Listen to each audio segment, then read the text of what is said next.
Diego Armando Maradona. Of course, we all know that football is a team game.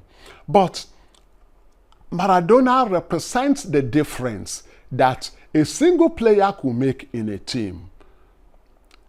Even though the 1986 Argentine team that eventually lifted the trophy in Mexico was made up of other talented players like George Buruchaga, like Batista, and George Vardano. It is arguable if that team will have won the World Cup without the contribution of the iconic Diego Armando Maradona.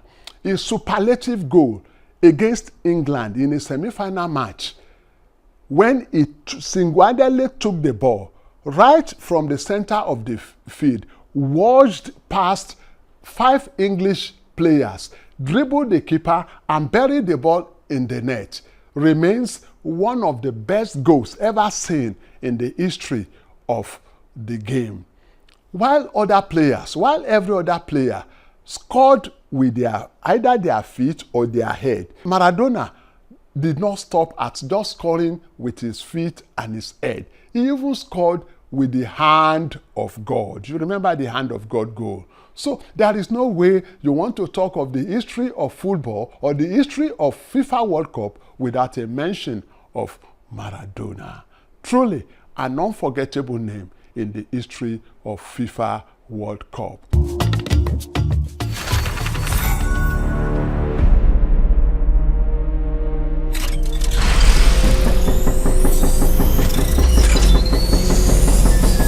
Welcome again to another edition of Name Vault, that podcast that is known for no other thing but looking into names, their meanings, their social and cultural significance and background, how well they are to be pronounced, their legacy, impact of some names. That is what we do on this podcast, and we do no other thing other than that. And together, when we are on this podcast, you know that we are going on a journey into the world of names, digging up facts about names, digging up facts that may never have been known before. In the last episode, we started looking at names, unforgettable names in FIFA World Cup history, because the FIFA World Cup fever is still on. The FIFA World Cup fever is still on. And so we are analyzing unforgettable names in World Cup history. Let's look at them once again. Where did we stop? We stopped at Nelson Mandela, and we said, yes, that was in the last episode, and we said that, yes, he deserves a place in that list of unforgettable names in FIFA World Cup history, because as Africans, he was the person that influenced the hosting of the first edition of World Cup on African soil after 80 years of the existence of FIFA World Cup. So we know that Mandela truly deserves a place in this list of unforgettable names in FIFA World Cup history. Now we go. The next name we want to look at is the one that is known as Edson Arantes do Nascimento, the one popularly known as Pelé. He was probably the biggest name of the game for so many decades. He was the face of the game for so many decades. And it is not for no reason. He was the youngest ever at 17 years, 249 days to have won the World Cup. No younger person has won the World Cup.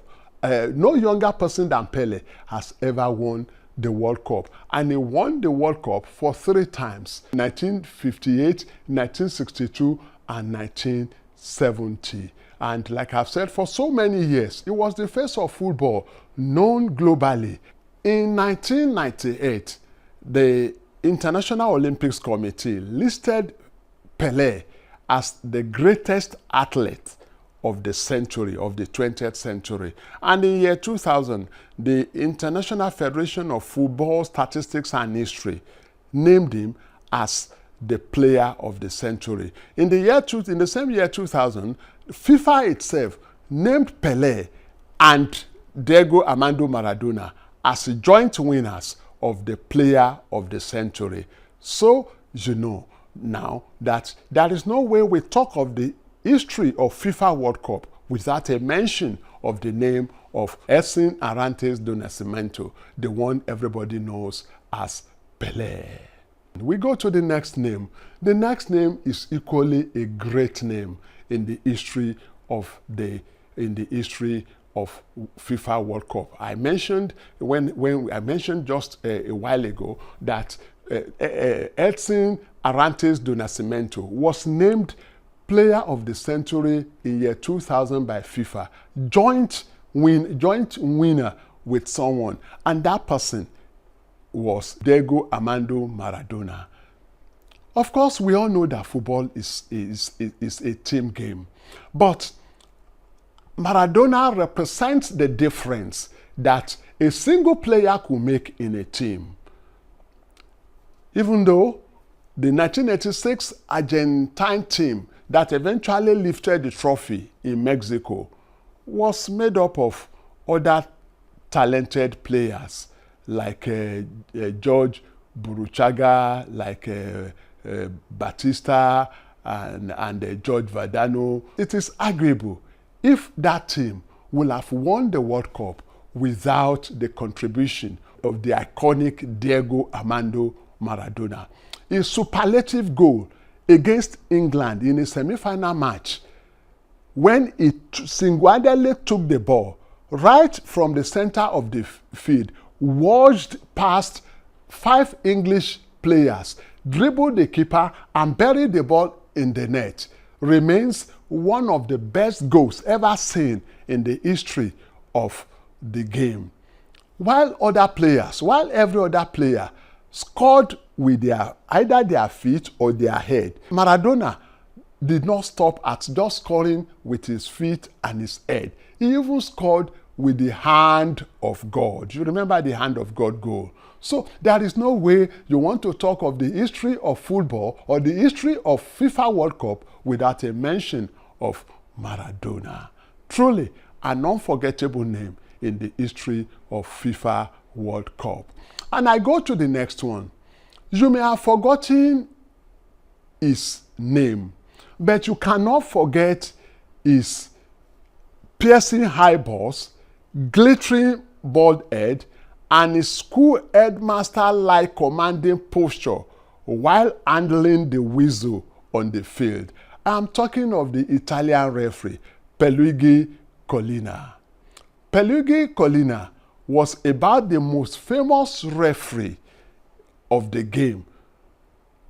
And till date, so many football fans will still not forget Pierluigi Collina. Quite an unforgettable name in the history of the game. The next name we are going to look at is the name of a man that was named, the German that was named the Kaiser, meaning the Emperor. He won the cup as a player in 1974 and as a coach in 1990. I am talking of the one known as Franz Beckenbauer. He was one of only 10 players to have won the World Cup, the European Championship, and Ballon d'Or. He was also very influential to Germany hosting the World Cup in the year 2006. So one of the names that you cannot forget when you talk of the history of the World Cup is Franz Beckenbauer, the Kaiser. The next person that we are going to look at is a German. It's a player. He may not have the dazzling skill of a Maradona or the youthful greatness of Pelé or the genius of Beckenbauer, but this player, this German player, has something that none of them has. Till date, he remains the highest goal scorer in World Cup history with 16 goals. He also has to his credit the highest number of World Cup wins, 17 in all. And he also remains the highest goal scorer, 71 goals for his country, Miroslav Klose. I'm talking of the German Miroslav Klose. Klose, apart from all his exploits, apart from his exploits in goal scoring, Klose is also a player that can be called a quintessential sportsman.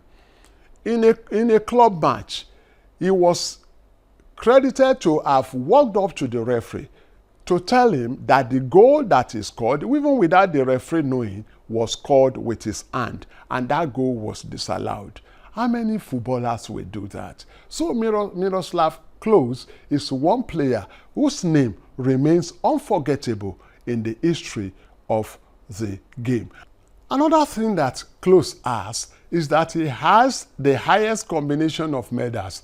He won gold, he won silver, and he won four bronze medals from the World Cup. So when you talk of the combination of medals, Klose has it more than any other player. So there is no way you want to talk of FIFA World Cup history without a mention of the name of Miroslav Klose, the German player. And while other players created their image through one edition magical performance, Miroslav Klose scored in 4 different World Cups. He exhibited his goal-scoring prowess in 4 different World Cup editions. So that makes Klose one of the unforgettable names in World Cup history. It's a long list of names, so there is no way we can exhaust the list in one single episode of the Name Vault. So today, we will just pause. I'm not saying that we are closing. Yes, Name Vault will close just temporarily, because next episode we will also resume with more unforgettable names. Don't forget that the World Cup will be on for 6 whole weeks. So if we dedicate 2-3 episodes of Name Vault to unforgettable names, great names, like I've said, names that built, names that envisioned, names that led, names that created. On this podcast, we lay no claim to any form of perfection, neither do we lay any form of claim to monopoly of knowledge. We just look at names, and then as far as we can understand them, and then we give our perspectives. If you have anything that can enrich what we are doing, we are so open. We welcome you with open arms to take your contribution. And I always say that, you know, that behind, every name has a meaning, every name has a heritage, and in every name is a compressed history, in every name is a compressed spirituality, and in every name is a compressed worldview. Have you discovered yours? If you haven't, please do and treasure it. And your name is an invaluable asset. Please protect and guard it so jealously. You can come put it in a vault. Till next time, when we continue on this analysis of unforgettable names in FIFA World Cup history. My name is Ademola Ben Cranston Adegoke. So long.